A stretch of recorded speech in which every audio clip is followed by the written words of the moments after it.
एकदा ही काळ्या रश्श्यातली मसालेदार पाटोडी खाल्ली ना तर साध्या भाजीची चवच फिकी वाटेल. खानदेशी पद्धतीचा झणझणीत काळा मसाला, मस्त तिखट, तरंगदार रस्सा आणि त्यात नरम नरम पाटोडी असा आजचा भन्नाट बेत आहे. चला तर मग आज माझ्यासोबत बनवूया अस्सल चुलीवरच्या चवीची ही मसालेदार पाटोडी रस्सा भाजी. तर सर्वात आधी आपण इथं पाटोडीसाठी लागणारं जे बेसन आहे ना, ते बेसन मस्त असं तयार करून घेऊ. त्यासाठी मी नाही का इथं 4 चमचे मोठे बेसन घेतलं आहे आणि त्या बेसनमध्ये हळद, मीठ टाकून छान पातळ अशी बेटर तयार केलं आहे. आणि त्यानंतर त्यासाठी मिरची, लसूण, कोथिंबीर आणि आल्याची पेस्ट करून घेतली. ती फोडणी देऊन नाही का छान अशी आपलं पाटोडीची जी मिश्रण आहे ना ते तयार केलं आहे. ते स्टीम करायला एक 10 मिनटं ठेवलं आहे. तोपर्यंत इकडं मी भाजीसाठी लागणारा मसाला तयार केला आहे. कांदे छान भाजून घेतले, त्यामध्ये खोबरं छान भाजून ठेचून घेतलं आहे आणि नंतर त्यामध्ये लसूण, आलं, कोथिंबीर आणि धने टाकून नाही का मिक्सरला बारीक वाटून घेतलं आहे. आता इथं तोपर्यंत आपलं पाटोडीचं जे बेसन होतं तयार झालेलं ते सुद्धा छान असं वाफवून तयार झालेलं आहे. आणि ते तयार झाल्यावर नाही का त्याला गरम गरमच त्याची पाटोळी थापली जाते, म्हणून मी हातात एक कॅरी बॅग टाकलेली आहे आणि त्याने ताटाला तेल लावून छान ते बेटर सगळं त्या ताटात टाकलं आणि छान अशी पाटोळीची जी प्लेट होती ना ती तयार करून घेतली.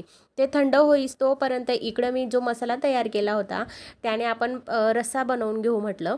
मग मी रस्सा बनवण्यासाठी कढईमध्ये तेल टाकलं आहे आणि तेल गरम झाल्यावर त्यामध्ये आपले जे घरातले बेसिक मसाले असतात ते ॲड केलेत आणि त्यामध्ये जो एक मसाला आहे खानदेशी पद्धतीचा काळा मसाला, तो मसाला मी ॲड केलेला आहे.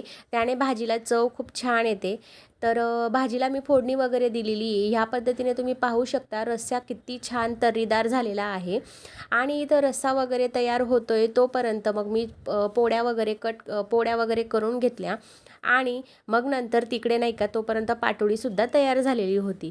मग अशा पद्धतीने रस्सा तयार झाला, पाटोळी तयार झाली आणि टिफिन भरायला घेतले. तर टिफिनमध्ये मी नाही का रस्सा दिला होता, रश्श्यामध्ये 2-2 पाटोळी ॲड केली होती आणि सेपरेट असे 4-4 पाटोळी मी टिफिनमध्ये दिलेल्या आहेत आणि त्यासोबत 4 चपात्या, लोणचं आणि सॅलड दिलेला आहे. तर चपाती लोणचं तुम्हाला दिसत नसेल कारण मी लोणचं नाही का पोळीमध्ये टाकून देत असते.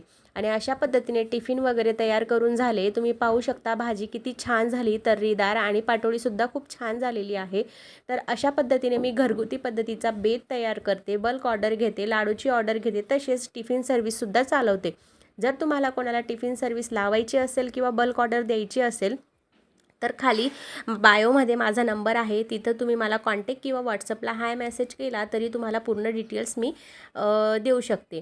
तर आजचा हा व्हिडिओ तुम्हाला कसा वाटला मला एक कमेंट करून नक्की सांगा आणि रेसिपी आवडली असेल तर व्हिडिओला लाईक करा, शेअर करा आणि हो माझं जे यूट्यूबला पेज आहे ना माझं स्वादघर, त्याला सबस्क्राईब करायला विसरू नका.